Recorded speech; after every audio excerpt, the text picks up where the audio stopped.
It's the Big E Sports Extravaganza. It's a tradition. Your weekly destination for all things going on in the sports universe. We don't just talk X's and O's. We go beyond them. Bringing you some of the most engaging guests from around the nation. Fasten your seatbelts. It's showtime. Now, here's your hostess with the mostest, Elissa Walker-Campbell.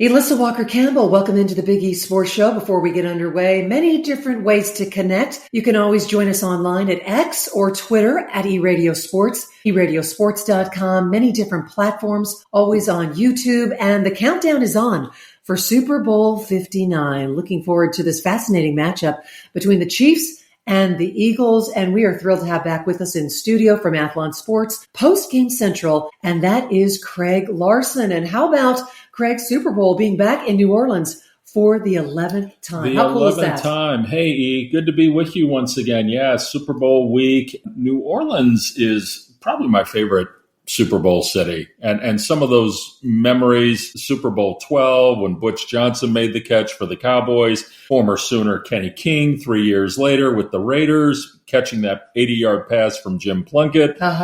Originally from Chicago, a few years after that, the Bears in Super Bowl 20. All of these events occurred at the Louisiana Superdome, and it is fantastic that it's back. I think it's going to be a fantastic game, and New Orleans does it like nobody else. Well, and the Chiefs have the opportunity to make a little bit of history to win their third straight title. Can they get it done? Well, the odds makers say yes. It will be interesting. You know, dynasties often get derailed. I mean, we see players that it's almost like they need a Hall of Fame, right? The Hall of Fame for the very good. Josh Allen would be a card-carrying member of the Hall of the Very Good. And, I mean, you know this. I mean, you covered the Thunder. They couldn't get past Golden State. I mean, Sometimes you just can't get over the mountain. For Josh, it happens to be the Chiefs. I can remember covering the Utah Jazz for years in the 90s. They couldn't get past Michael and the Bulls. So it'll be really interesting to see if Andy Reid wins another one. It will be his fourth championship ring. He will tie Chuck Noll. Tom Landry and Don Shula in combination only have 4 rings. And just think, Andy Reid, who a dozen or so years ago was fired unanimously by the Philadelphia Eagles, could now beat the Eagles yet again on the biggest stage for another championship. And so I think that's one of the major storylines. Well, and you just have to wonder, how many titles do you think Mahomes is capable of winning? We're going to continue that conversation right now as the countdown is on for Super Bowl 59. Joining us is Joe Theismann. Joe, thank you for carving out some time, Joe. You're welcome, Elissa. It's good to catch up with you. And of course, you know, we're getting closer and closer to that big moment. Absolutely. So the countdown is on, but I actually want to open up our conversation and reflect on your former team. So let's talk about the incredible season for the Commanders. They've got to be really excited when you talk about the fans, just what the future holds going forward. They really are. I mean, this year just absolutely ignited the fan base. You know, there's talk about possibly building a new stadium down at where the old one was, so everybody's excited about that possibility. The older generations are. The younger generations have never seen this success. It's been 30 years since they had a chance to play in an NFC championship game. And so, no, 33, I guess. And so everybody finally gets to see, you know, and get excited about Commander football. And, you know, to win as many games as they did in the fashion they did, I just think captured everybody's imagination, not just people who are fans or have been fans of the Redskins or the Washington football team or now the Commanders, but I think people in football were fascinated by the way this football team won football games. Yeah, and Joe, the biggest reason for the turnaround when we talk about the Commanders, we got to begin with their quarterback in Jayden Daniels. What a remarkable season. Oh, yeah. What an incredible young kid. I mean, he just, if you want to, you go hunt for a quarterback and you make a list of it, say, these are the things I would like to have in a quarterback. Forget about young quarterback, older quarterback. These are the things that I want. He checks, in my opinion, every box. Composure, understanding of the game, work ethic, throw the ball down the field, put touch on the ball, athleticism to be able to make plays with his legs, being smart not to try and take the big hits that take them out of the games, that stops them from learning, processing the offense, being able to do a better job and continued as the year went on to read defenses. And really, a guy that deserves a ton of credit is Cliff Kingsbury, also our offensive coordinator, because, when you have a young guy, you want to get him into the game comfortably. And that's what Cliff did all year long. So where does Jayden Daniels rank, would you say, among the NFL's top quarterbacks? Would you put him in the top 10? I put him in the top 5. Oh, wow. Okay. I really would. I mean, he rushed for close to 900 yards. Lamar does that. His completion percentage was a rookie record. His touchdown to interception ratio was the same. He just, he did everything you needed to do. If you had Jayden Daniels on your football team, you look around this league, you probably would have won 3 or 4 more games.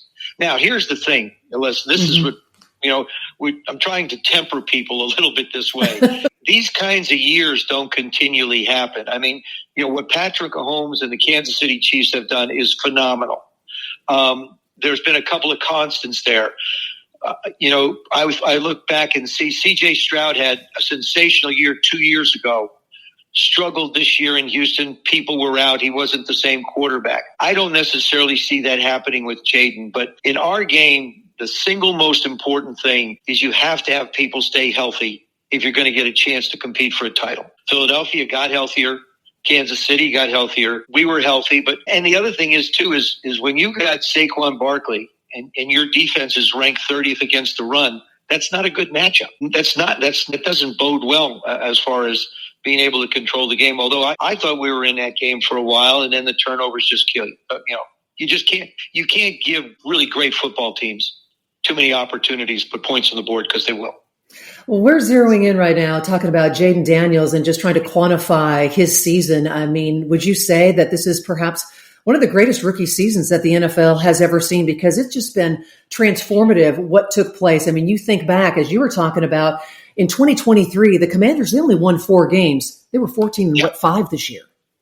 Yeah, I absolutely. I mean, what he accomplished is amazing. And really, he sort of took that theory that rookies struggle off the table. We've seen some not have success, but I think a lot of it has to do with the people around them. I've always said this. The quarterback position is the single most dependent position on the field. I'll take you back to last year with Patrick Mahomes. Last year, I believe the Kansas City Chiefs had 35 drops in the season, which led the league. They got into the latter part of the season, the last 3 games, and into the playoffs, and they didn't put the ball on the ground.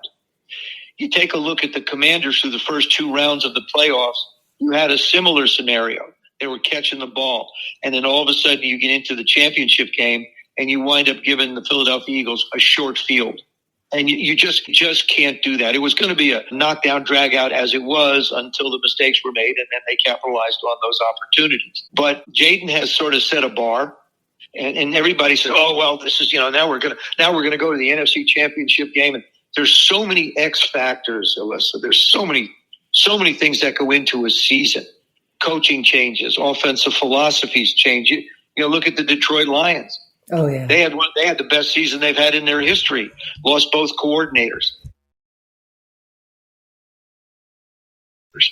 Finding the right person to be able to call the offense and defense is critical. Who does he remind you of? Jayden? Yeah. Gosh, I think back. I mean, obviously his stature. There hasn't been anybody that thin, I think, to do what he's been able to do. That's true. I really, people worry about his size. And I say, hey, look, he's wiry. He's really wiry. He's lean and he's wiry, but he's smart. And that's the big thing. I mean, Tom Brady was a skinny guy. Tom wasn't, really like we see Josh Allen, for example. I think Jayden's skill set is, like I say, so complete. He knows how to put touch on the ball. He knows how to throw it hard. He knows he has great ability to throw the ball down the field, which a lot of guys struggle with tremendously. I think he'll become more and more comfortable with people around his feet. He moves well in a pocket. He manages his patience very well in the pocket. It's sort of hard to basically say. I guess you could say a little bit of Patrick Mahomes with the ability to run a little bit more than Patrick does. But he's sort of unique unto himself. Mm-hmm. Well, Joe, let's move ahead and I guess be a little bit reflective. You spent 12 seasons with the Redskins. You were a 2-time Pro Bowler. and led the Redskins, to consecutive Super Bowl appearances, winning Super Bowl 17 over the Dolphins. What do you remember the most when you reflect on 1983 and just that magical year? It was a strike season. And we started, I think we played 2 games and then we were off for like 9. And, the challenge was trying to keep everybody together. I organized practices. I tried to organize them for 6-7 weeks. We managed to get about 35 guys out for 5 consecutive weeks. I took the old game plan that we had in our last game, and we just sort of went over it, and we went through the practices, and we just continued the way Coach Gibbs had us practice. We didn't put pads on or anything, but we stayed familiar. We stayed close to one another. And I think it helped us moving forward when we got back to playing those last games. Our success had to do with Richie Pettibone, who was the defensive coordinator, and all the coaches, and, of course, Coach Gibbs and his ability to call plays. I tell Joe this all the time. I said, you're still one of the greatest play callers, if not the greatest I've ever seen. I spent 23 years in broadcasting, so I've seen a lot of them. But it was just, we really, really were a close football team. We cared about one another. We spent time together. We practiced hard. We worked hard. We studied hard. And we held each other accountable. All the years I played for Coach Gibbs, I remember him walking through our locker room 4 times. The locker room belonged to us. He trusted his players. We were his first bunch of guys that he was the head coach for. We sort of indoctrinated him into the job of being a head coach, which we did not make easy on him. I can tell you that. I described the group of guys, in particularly the 82 team and 83 teams, a group of characters with character. We go down to the Super Bowl to play, and we're going to play the Miami Dolphins in the Super Bowl in Pasadena, California. Our defensive backs get off the plane dressed in battle fatigues. They're ready to go to war. Okay, they're in battle fatigues. Alvin Garrett and Virgil Say were 5'8", 5'9" wide receivers of mine. We called them the Smurfs. They whisked them off to Disneyland. Okay. They're out to Disneyland. I'm doing all kinds of radio shows, TV shows, all kinds of stuff going on. Oh, yeah. We only had 1 week. See, this was interesting. Because it was a strike-shortened season, everybody came in as a wild card. So we only had 1 week. As soon as our season ended, we were right into the playoffs.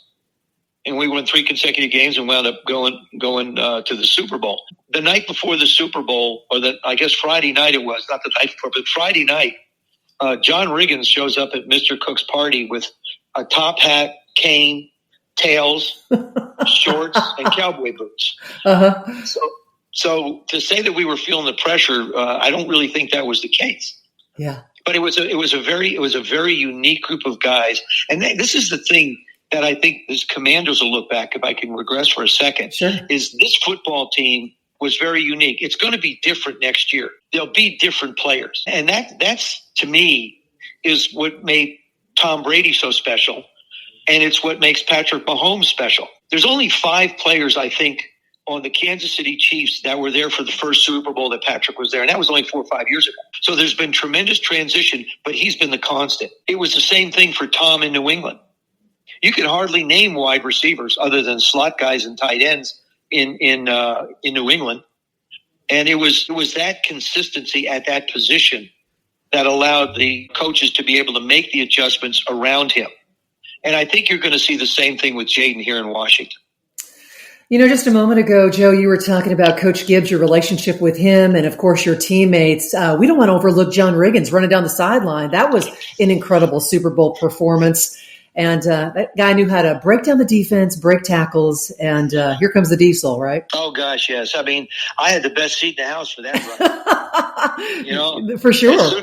Yeah. We had it was a short motion, and I had Clint Didier came across the formation, and I handed it to John, and I saw him get the first down, and then Don McNeil tried to tackle him, and he slid down him like hot knife through a butter. And I kept yelling. I was running behind him, yelling at Clint Didier, "Don't clip anybody! Don't clip anybody!" And in that game, I think it was I guess in the second half, I dropped back to throw a hitch to my right, and I swung around and tried to throw it out to my left, and Kim Bocamper knocked it up in the air, and he was going to catch it in the end zone, and if he'd gotten that touchdown, it would have forced us out of our running game, which was our strong suit, and forced us to throw against a great Miami defense.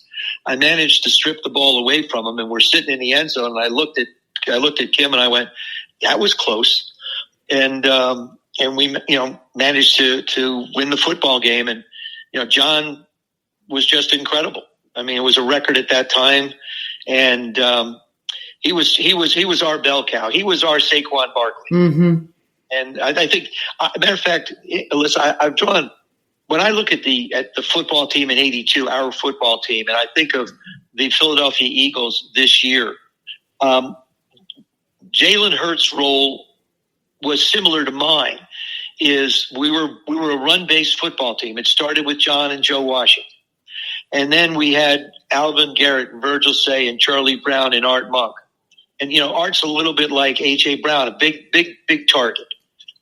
Charlie was a little bit like Devontae Smith, a lean one. And then you had the other guys sort of sprinkled in a little bit. A terrific offensive line. Philadelphia has a terrific offensive line. And so I look at our team back then and the Philadelphia Eagles now, and I see a lot of similarities in the way the offenses were run and operated. Just how difficult, I mean, you guys win Super Bowl 17, but then you advance the next year. How difficult is it to, play in back-to-back Super Bowls? I mean, you guys came up short, but it just makes you have a deeper, I guess, sense of appreciation for what the Chiefs have been able to accomplish, and they've got a shot to make history. It really has. I mean, it's what people forget is, like, for example, with the Chiefs, in a third consecutive season, they've played almost one more full season than anybody else. Oh, good point. Yep. I mean, it's the wear and tear on your body is incredible.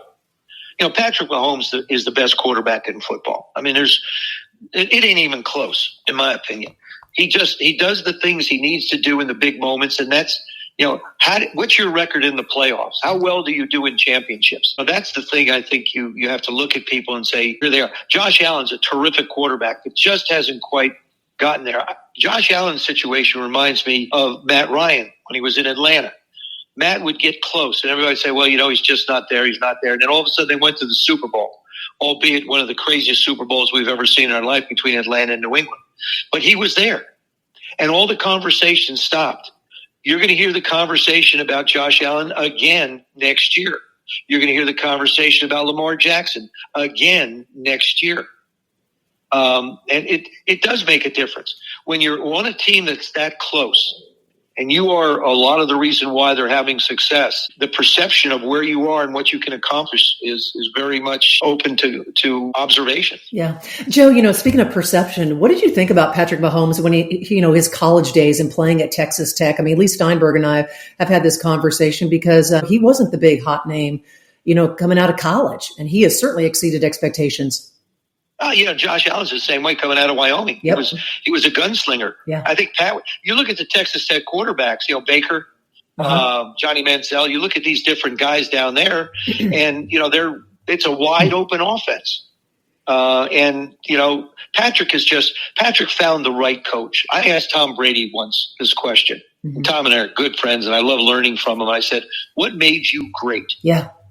Off the top of your head, what made you great? I don't want you to think about it a lot. Just tell me. He said the right time, the right place, and the right people. And I think you see that in Kansas City. The right time is this football team. They continue to put pieces together for this football team. The right place is in Kansas City. And the right people is Andy Reid as the offensive coordinator. Steve Spags is just humble as Spagnola. The biggest improvement in the Kansas City Chiefs over the last 2 years has been the play of their defense. And in particular, one very large human being by the name of Chris Jones. I think he is the one that stirs that drink for them. Yeah. Makes it a world of difference for them. But I think that, Patrick, and again, the fourth down calls in the Buffalo Kansas City game for Buffalo were the same plays over and over and over again. With Kansas City's fourth down plays, you get Patrick on the move. There's some variety. You're expecting something and you're getting something different. And at critical moments, and so to me, that's where the game boils down to about 4 or 5 plays. Elissa, that's it. When you break down a football game, it's 4 or 5 plays that determine the outcome. Yeah. Hey, we are winding down our time with the great Joe Theisman. Countdown is on for Super Bowl 59, Chiefs and the Eagles. And tell me this, who do you think is feeling the most pressure going into this game? That's interesting. The bigger the moment, the less pressure I felt. I love the big moments. I think people have harped on the three-peat by the Kansas City Chiefs so much. I don't see it affecting Patrick. They've been there. They know what they have to do. I think this is huge for the Philadelphia Eagles because of the presence of Saquon, who's never been in this situation. So, it's like win-win for the Gipper. Yeah. Let's see if we can get this one. Jalen's been there. Let's see if we can get this one for Saquon. Yeah. And speaking of Saquon, how in the world do you defend this guy? How do you stop him? Well, other than the big run, the Commanders, I think, did a pretty good job in the beginning there. I mean, they contained him pretty well. It's darned if you do and darned if you don't. Their wide receivers are so dynamic. They're going to be a part of this. Their tight end is really quality. Goddard's really good. And, if you commit too many people to the line of scrimmage, you're going to have a problem with the wide receivers. I think Kansas City's back four, their secondary, can do a pretty good job against the Eagles wide receivers. And that's going to be a key. They're going to be called upon to be able to cover man on man. And I think that's going to be a key. If Philadelphia can execute, they'll win. If they can't, they won't. The countdown is on for Super Bowl 59. It has been a true pleasure to catch up with NFL legend. He's in the College Football Hall of Fame, and that is the great Joe Theismann. Thank you, Joe, and enjoy the game. You're welcome, Elissa. Thank you.